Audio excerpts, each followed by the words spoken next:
বিপিনুর এখনও মৃত্যুর সাথে পাঞ্জা লড়ছে। অবশ্যই আজকে প্রধান উপদেষ্টার সাথে বৈঠকে আলোচনা হয়েছে অতি সত্বর বিপিনুরকে দেশের বাইরে চিকিৎসার জন্য নিতে হবে, অন্যথায় হয়তো চিরদিনের জন্য তার যে কথা বলা, তার যে বচন, তার যে গণতন্ত্রের পক্ষের শক্তির বক্তব্য সেটা হারিয়ে যেতে পারে। সুতরাং সকালের দোয়া চেয়েছে।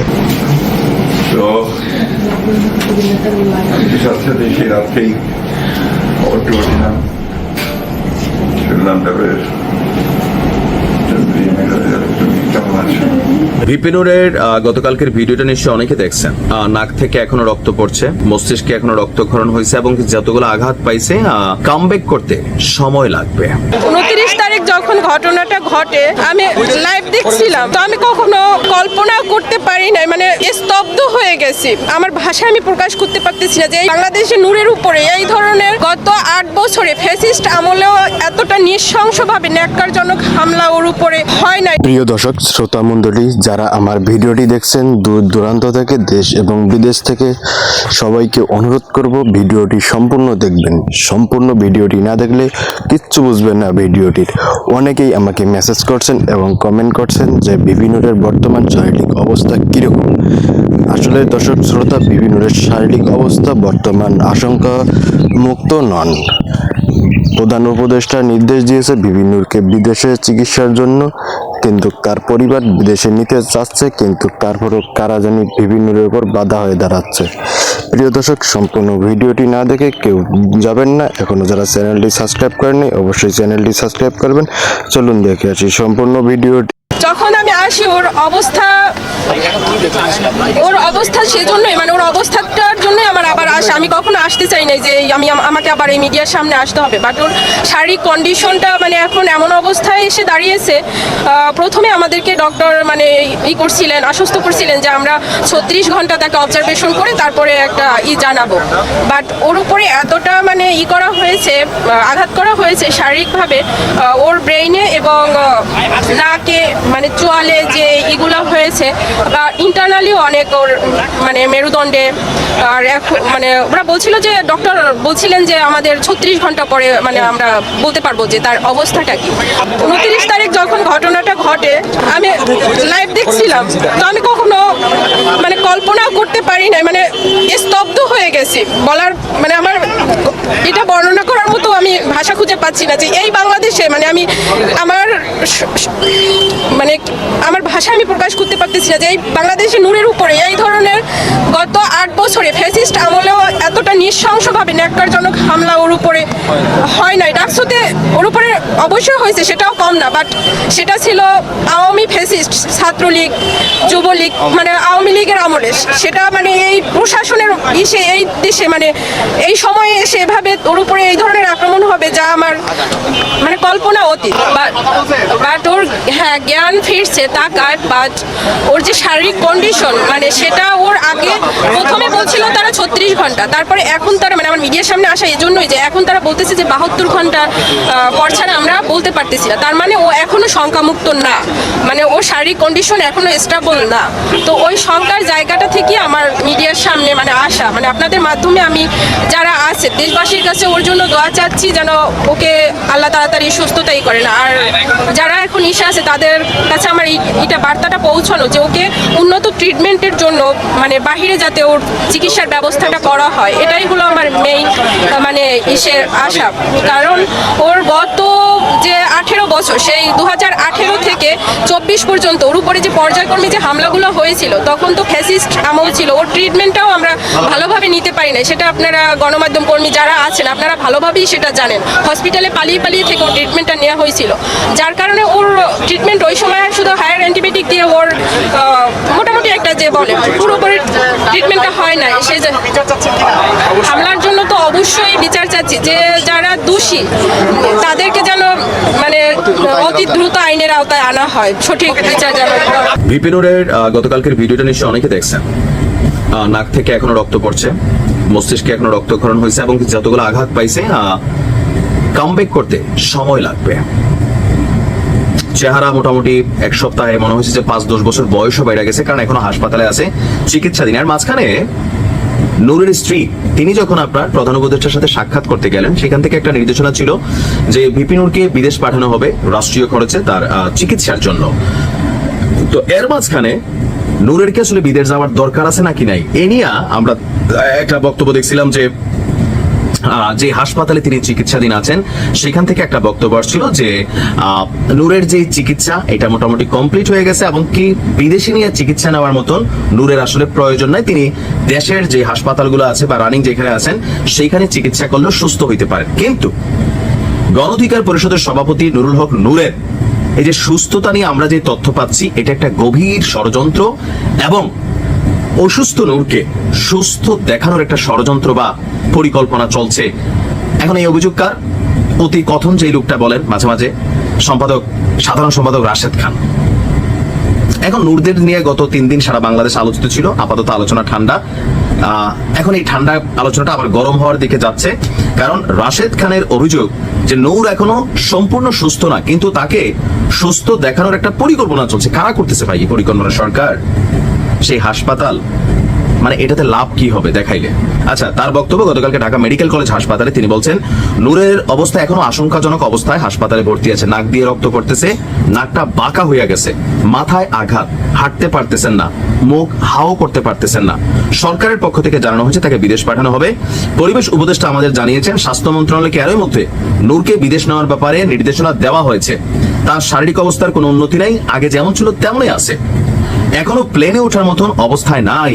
আমরা সিঙ্গাপুর নিয়ে তাকে চিকিৎসার জন্য দাবি জানিয়েছি, আরেকটু সুস্থ হলে তাকে বিদেশ নেওয়া যাইতে পারে।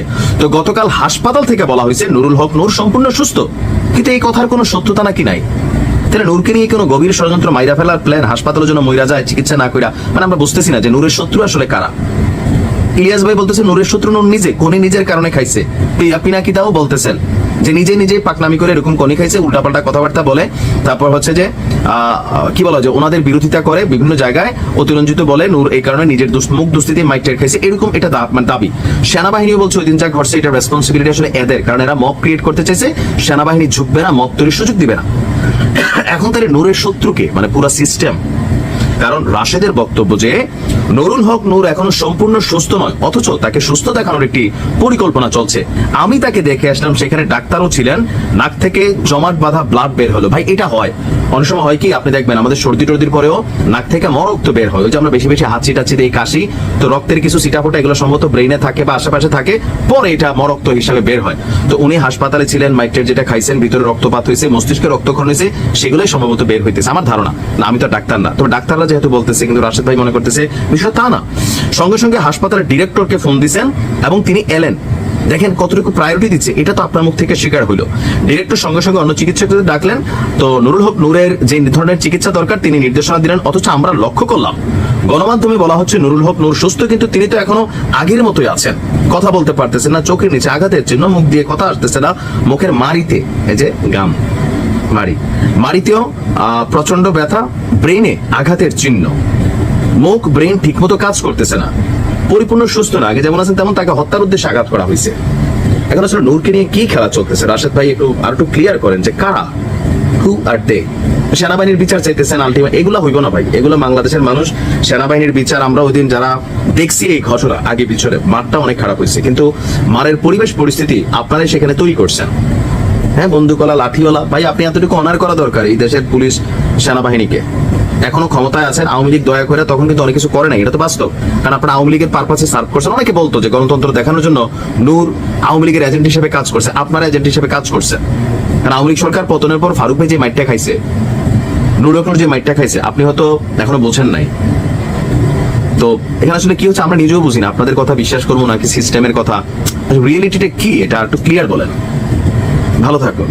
ভিপি নূরকে মেরে ফেলার জন্য হামলা করেছে, আমাকে মেরে ফেলার জন্য হামলা করেছে, আমাকে প্রায় 30 থেকে 40 জন সেনাবাহিনী ফুটবলের মতন লাগতেছে, আমাকে মাথায় প্রচন্ড ব্যথা, মাথায় রক্ত জমাট হয়ে গিয়েছে, প্রস্রাবের রাস্তা দিয়ে ব্লাড যাচ্ছে, পায়খানার রাস্তা দিয়েও ব্লাড যাচ্ছে। আমার দোনোটা পা আমি একা একা হাঁটতে পারি না, ভর দিতে পারি না। যদি আমার দাঁড়াতে হয় অন্যজনের সহযোগিতায় দাঁড়াতে হয়। আমি জানি না আমি কি বাঁচবো কি মরবো। আমার শরীরের যে কন্ডিশন, আমার মনে হয় যে আমি যে কোনো মুহূর্তে মারা যেতে পারি। এই জাতীয় পার্টিকে শেল্টার দিচ্ছে প্রশাসনিক কর্মকর্তারা, জাতীয় পার্টিকে শেল্টার দিচ্ছে স্বয়ং প্রধান উপদেষ্টা ডক্টর ইউনূস। একজনও সেনাবাহিনী এবং একজনও পুলিশ প্রশাসনিক কর্মকর্তাদেরকেও তারা আইনের আওতায় এনে শাস্তির ব্যবস্থা করা হয়নি। স্পষ্টভাবে আমরা বুঝতে পারছি যে এটা সরকারের হাত রয়েছে জাতীয় পার্টিকে টিকে রাখার জন্য। ডক্টর ইউনূস সাহেব যদি এই শনাক্ত না করে তাদেরকে আইনের আওতায় এনে শাস্তির ব্যবস্থা না করা হয়, তাহলে আমরা যমুনা ঘেরাও করতে বাধ্য হব। জিএম কাদেরের নেতৃত্বে অনেক মায়ের বুক খালি হয়েছে। অতি দ্রুত জিএম কাদেরকে অ্যারেস্ট করে আইনের আওতায় নিয়ে শাস্তির ব্যবস্থা করতে হবে। আমরা দেখলাম যে জাতীয় পার্টির পক্ষে সেনাবাহিনী দাঁড়িয়েছে, জাতীয় পার্টির পক্ষে প্রশাসনিক পুলিশ প্রশাসনিক দাঁড়িয়েছে। আমাদের নেতাকর্মীদেরকে মারধর করলো, রক্তাক্ত করলো। সেখানে দেখলাম না যে পুলিশ গণ অধিকার পরিষদের নেতাকর্মীদেরকে সেভ করতে, সেনাবাহিনীদেরকে দেখলাম না যে গণ অধিকার পরিষদের নেতাকর্মীদেরকে সেভ করতে। যখন আমরা সাংবাদিক সম্মেলন করব, আমাদের নেতাকর্মীরা আমরা আমাদের পার্টি অফিসের নিচে অবস্থান করেছি। শুরু করার আগ মুহূর্তে দেখলাম হঠাৎ করে পুলিশ, সেনাবাহিনী এবং ইউনিফর্ম ছাড়া জাতীয় পার্টির অফিস থেকে দৌড়াইতে দৌড়াইতে আমাদের অফিসের সামনে আসে। সেখানে এসে দেখলাম যে আমাদের নেতাকর্মীদের তারা লাঠিচার্জ করা শুরু করলো। এক পর্যায়ে নূর ভাইকে মেরে ফেলার জন্য সেনাবাহিনী হামলা চালায়। সেনাবাহিনী ওখানে প্রায় 1 থেকে 150 সেনাবাহিনী ছিল। প্রত্যেক সেনাবাহিনী আমাদের নেতাকর্মীদেরকে লাঠিপিটা করে নূর ভাইকে লাঠি দিয়ে বাঁশ দিয়ে বুকের মধ্যে গুঁতা মারে এবং আমাকে সেখানে এরোফাতালি মাথায় আঘাত করেছে, আমার পায়ে আঘাত করেছে, আমার বুকে আমাকে পাড়া দিয়ে পিটিয়েছে এবং আমাকে ডাইন হাত পিটাইতে অপস করে ফেলছে। সেখানে আমাদের কোনো অন্যায় ছিল না, কোনো দোষ ছিল না। হঠাৎ করে সেনাবাহিনী এসে দেখলাম যে আমাদের উপর আক্রমণ করলো, পুলিশ আমাদের উপর আক্রমণ করলো। সেখানে তো আমরা এমন কোনো কিছু করি নাই যেটার কারণে পুলিশ সেনাবাহিনী অ্যাকশনে যাবে। এটা পরিকল্পিতভাবেই বিপি নূরকে মেরে ফেলার জন্য হামলা করেছে, আমাকে মেরে ফেলার জন্য হামলা করেছে। আমাকে প্রায় 30 থেকে 40 জন সেনাবাহিনী ফুটবলের মতন লাগতেছে আমাকে, এবং কি আমাকে তারা লাঠিপিটা করেছে। আমি মোরগের যেভাবে মোরগ কুকুর ছটফট করে, আমি সেভাবে ছটফট করেছি। আমি এদিকে যাই, ওরা আমাকে লাত্তি মারে, আরেক দিকে যায় আমাকে পিটা দেয়, আরেক দিকে যায় আমার লাত্তি মারে। সেনাবাহিনী আমাদেরকে এভাবেই টর্চারিং করেছে, আমাকে লাঠিপিটা করেছে। এক পর্যায়ে আমি আঘাত সহ্য করতে না পেরে আমি সিঁড়িতে বসে পড়ি। সেখানেও আমি দেখলাম পুলিশ আমাকে ব্যাপক নির্যাতন করেছে, সেনাবাহিনীও আমাকে নির্যাতন করেছে। একজন ইউনিফর্ম ছাড়া একজন পুলিশ কর্মকর্তা ছিল, ওই পুলিশ কর্মকর্তার গায়ে টি-শার্ট ছিল, লাল টি-শার্ট। ওনার শরীরে যত জোর ছিল আমার মনে হয় তত জোর দিয়ে আমার সমস্ত শরীরের মধ্যে আঘাত করেছে, আমাকে ইচ্ছারম পিটিয়েছে। সেটা আপনারা দেখেছেন সোশ্যাল মিডিয়ার মাধ্যমে। এক পর্যায়ে তার কোমর থেকে পিস্তল বের করে আমাকে গুলি করার জন্য পরিকল্পনা করেছিল। আরেকজন পুলিশ কর্মকর্তা সাইড থেকে এসে সেই সিভিল পোশাকে যেই লাল শার্ট পরা প্রশাসনিক ছিল ওকে থাবদা ধরে ফেলেছে। ওদিন আমাকেই ওই প্রশাসনিক গুলি করে মেরে ফেলতো।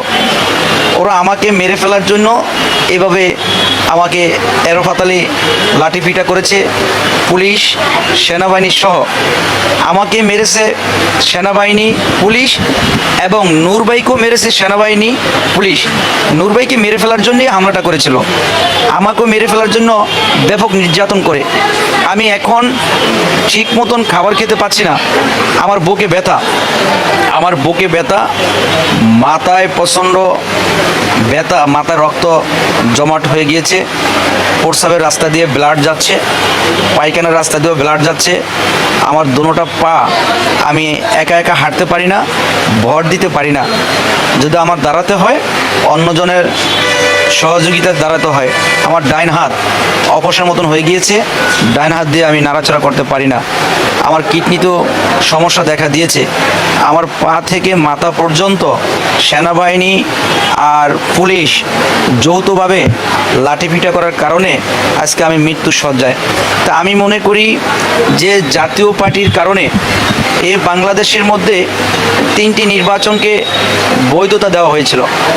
এই যে জাতীয় পার্টির বর্তমানে যিনি আছেন জিএম কাদের, এই জিএম কাদের কিন্তু জুলাই আগস্টের যে আন্দোলন হয়েছে সে আন্দোলনের হত্যা মামলার আসামি। আমি নিজে একজন বৈষম্যবিরোধী ছাত্র আন্দোলনের সামনে নেতৃত্বদানকারী নেতা। আমরা দেখেছি জিএম কাদেরের নেতৃত্বে অনেক ছাত্রদেরকে গুলি করে হত্যা করেছে। জিএম কাদেরের নেতৃত্বে রাতের আধারে বাসাবাড়ি থেকে, মেস থেকে, হস্টেল থেকে ছাত্র নেতাদেরকে তুলে নিয়ে এসেছে এবং ছাত্র নেতাদেরকে রক্তাক্ত করেছে। যেখানে আওয়ামী লীগকে নিষিদ্ধ করা হয়েছে, আর আরেকটা স্বৈরাচারী দলের মার্ডার খুনের আসামি এবং এই জুলাই আগস্টে আন্দোলনের ছাত্রদেরকে হত্যা করেছে তার বাহিনী দিয়ে। সেই হত্যাকারী দলের প্রধান জিএম কাদেরকে এখনও অ্যারেস্ট করা হয় নাই। কেন অ্যারেস্ট করা হয় নাই? সরাসরি এই জাতীয় পার্টিকে শেল্টার দিচ্ছে প্রশাসনিক কর্মকর্তারা, জাতীয় পার্টিকে শেল্টার দিচ্ছে স্বয়ং প্রধান উপদেষ্টা ডক্টর ইউনূস, জাতীয় পার্টিকে শেল্টার দিচ্ছে স্বরাষ্ট্র উপদেষ্টা। যদি তারা শেল্টার না দিত, যদি তারা তাদের সাপোর্ট না করে, তাহলে এই যে আমাদেরকে মেরে ফেলার জন্য এই যে হামলা চালালো, নূর ভাইকে মেরে ফেলার জন্য হামলা চালালো, আমাকে মেরে ফেলার জন্য হামলা চালালো, আমাদেরকে রক্তাক্ত করলো এবং আমাদের পার্টি অফিস ভাঙচুর করলো, পার্টি অফিস থেকে লুটপাট করলো।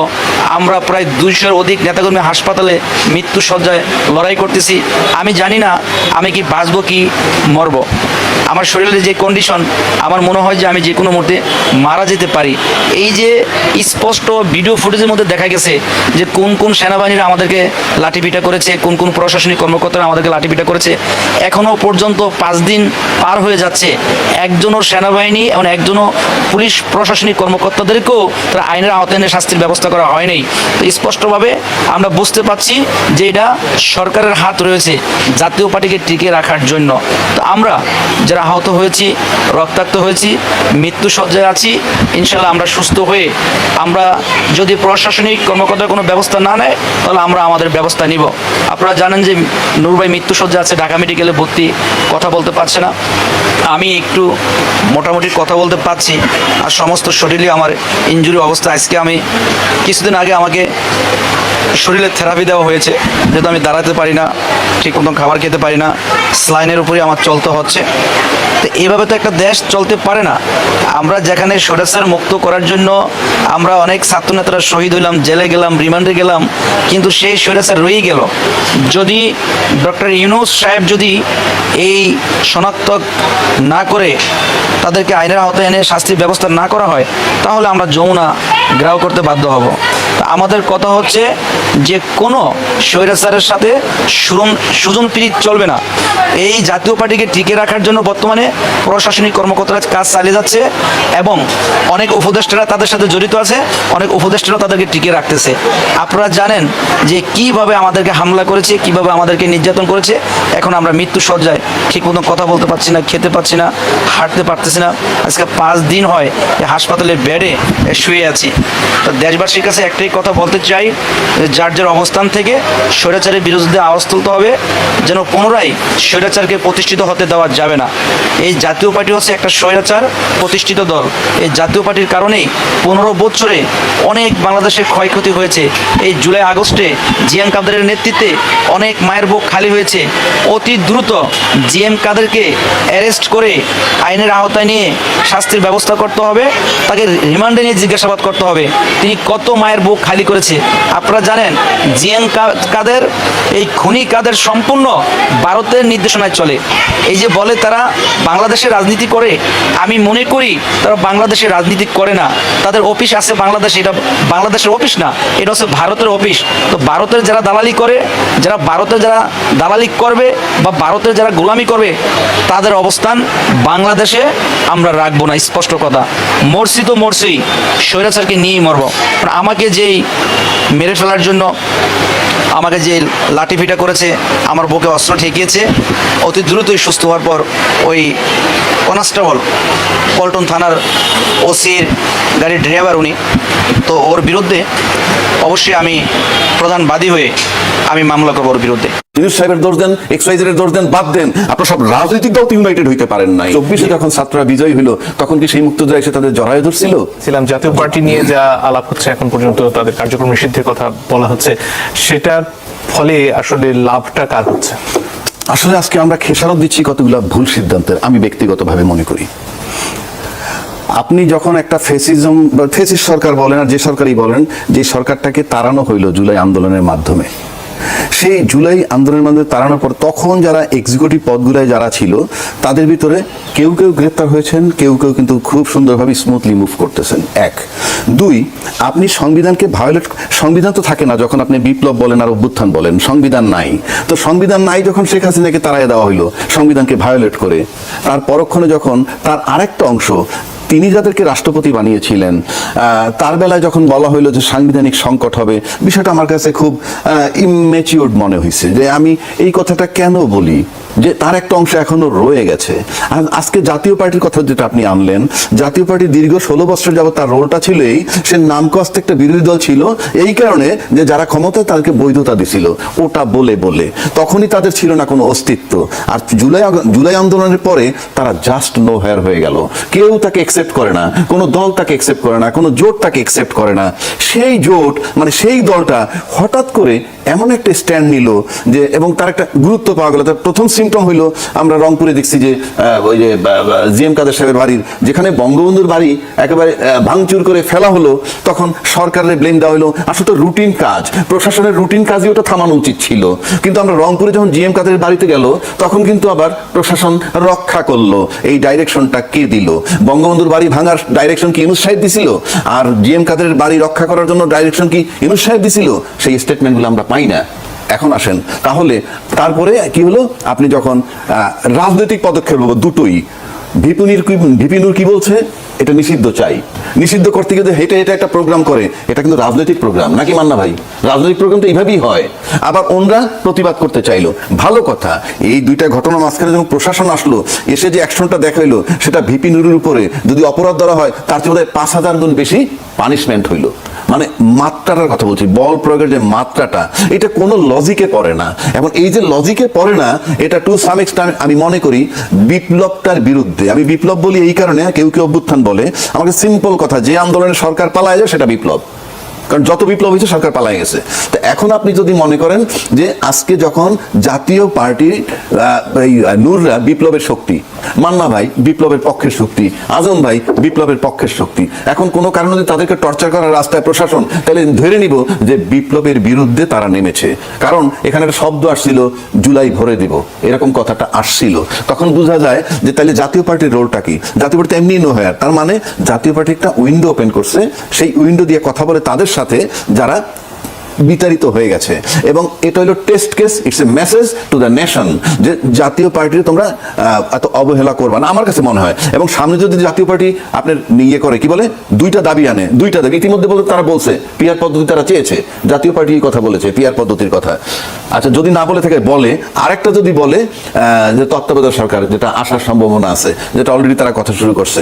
এবং এই আন্দোলনের নামে তারা মাঠে আপনারা নিশ্চিত থাকেন ব্যাপক তাদের মিছিল খুব বড় হবে, এবং তাদের পিছনে যারা যারা থাকবে তারা কারা আপনি বুঝে নেন, কারণ যাদেরকে সে শেল্টার দিচ্ছে, দীর্ঘ স্বীকৃতি দিচ্ছে, বিরোধী দল হিসেবে থাইকে সরকারি হিসেবে স্বীকৃতি দিচ্ছে, ন্যাচারালি পিছনে তারা থাকবে। সুতরাং খুব একটা টার্মোয়েল সিচুয়েশন বাংলাদেশে আবার আসতেছে এবং জাতীয় পার্টির মিছিল দেখবেন সাংঘাতিকভাবে রক্ষা করা হবে এবং খুব প্রপারলি। এবং এই নূরের উপরে যেটা করছে সেটা একটা বার্তা, অনেকেই যাবেন এখন জাতীয় পার্টির কে কর্মসূচি নিশ্চয় করার জন্য মিছিল করতে, কিংবা তাকে ব্যান্ড, আমি ব্যান্ড বলেন সব রাজনৈতিক সিদ্ধান্ত। পাশাপাশি আরেকটা কথা বলি যে আমরা সবসময় বলতেছি এই তত্ত্বাবধায়ক সরকার অনির্বাচিত, মানে কি রাজনৈতিক সরকার না, আমি একমত। রাজনীতিবিদরা বলেন যে রাজনীতিবিদদের কাছে দেশ নিরাপদ, তাদের কমিটমেন্ট থাকে, বরং কমিটমেন্ট থাকে, কমিটমেন্ট নাই ইউনূস সাহেবের, আমি ধরে নিলাম, কিন্তু আমরা যে রাজনীতিবিদরা চলে গেল ক্ষমতার থেকে, তাদের কি কমিটমেন্ট পাচ্ছি আজকে? এই যে মান্না ভাই একটা কথা বললো, এমন একটা কথা শুনি নাই যে আমরা অনুতপ্ত, আমাদেরকে ক্ষমা করে দাও, বরং এমন কথা শুনি আমার কি দোষ, আমি কি অপরাধ করেছি, আমার জীবনটা আমি শেষ করে দিয়েছি দেশের জন্য, এই কথা বলে। এবং তারপরে যখন আমরা দেখি যে তাদেরকে শেল্টার দেওয়া হচ্ছে, নো ডাউট অ্যাবাউট ইট, জাতীয় পার্টি শেল্টার পাচ্ছে, রাষ্ট্রপতি শেল্টার পাচ্ছে, আমি রাষ্ট্রপতি, আমার কথায় রাষ্ট্রপতি সরবে না, কিন্তু I am talking the reality. তো আপনি যদি একটা দেশ চালাইতে চান, ইউনূস সাহেব দেশ চালাবেন বা যেই চালান, মান্না ভাই কালকে চালাক না, যে মান্না ভাই আমি বসাই দেই, যে শাহাবুদ্দিনও থাকবেন, আর শেখ হাসিনার যাদেরকে বিভিন্ন পদে বসাই গেছে, ভাইটাল বড় বড় পদে, তারাও থাকবে। জাতীয় পার্টি আমি দেখি সে চালাইতে পারে কিনা। এই যে বারবার আমরা বলি জাতীয় পার্টি, তার জাতীয় পার্টির কাছে মানে রাজনৈতিক দলের কাছে নিরাপদ, আমি যদি খুব সূক্ষ্মভাবে বলি, সব নির্বাচন বাদ দেন, 14, 18, 24 আমি বাদ দিলাম, এটা নির্বাচন ধরলামই না। আমি যদি 1991-এ আসি, আমি যদি 1996-এ আসি, আমি 2001-এ আসি, আর 2008-এ আসি, এই নির্বাচনগুলো তো মান্না ভাই টু সাম এক্সটেন্ট গ্রহণযোগ্য নাকি? বাংলাদেশের ইতিহাসে কেয়ারটেকার গভর্নমেন্টের অধীনে হয়েছে, কিন্তু সেই নির্বাচিত সরকারগুলোর অধীনে কি করেছে আপনি বলেন তো? 21 আগস্টের গ্রেনেড হামলা হয়েছে, আপনার সেনা অফিসার হত্যা হয়েছে 57 জন, 77 হত্যা হয়েছে, আয়নাঘর হয়েছে, গুম হয়েছে, খুন হয়েছে। মুক্তিযোদ্ধা মানে কি? মুক্তিযোদ্ধা মানে হইল অলওয়েজ যেখানে অন্যায় সেখানে প্রতিবাদ, যেখানে অন্যায় সেখানে প্রতিবাদ। ওই দলের ভিতরে মুক্তিযোদ্ধারাও ছিল।